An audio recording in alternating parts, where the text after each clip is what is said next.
संपूर्ण महाराष्ट्रामध्ये मुख्यमंत्री युवा कार्य प्रशिक्षण योजनेअंतर्गत जे युवक युवती लागलेले आहेत, तर 6 महिन्यांचं ट्रेनिंग पूर्ण झाल्यानंतर तुमचं काय होणार, तुम्हाला कायमस्वरूपी केलं जाणार का? तर या संदर्भात आपण संपूर्ण माहिती घेणार आहोत. तर हे परिपत्रक देखील प्रसिद्ध करण्यात आलं होतं.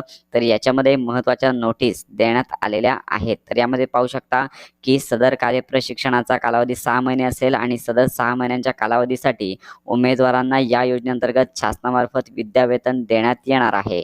आणि लक्षात घ्या, प्रशिक्षण पूर्ण केलेल्या उमेदवारांना संबंधित आस्थापनेकडून प्रशिक्षण यशस्वीरित्या पूर्ण केल्याचे विहित नमुन्यात प्रमाणपत्र मिळेल. तुम्ही ज्या ठिकाणी काम करताय तर 6 महिने पूर्ण झाल्यानंतर त्यांच्याकडून सर्टिफिकेट मिळेल. आणि येथे महत्त्वाची नोटीस देखील पाहू शकता.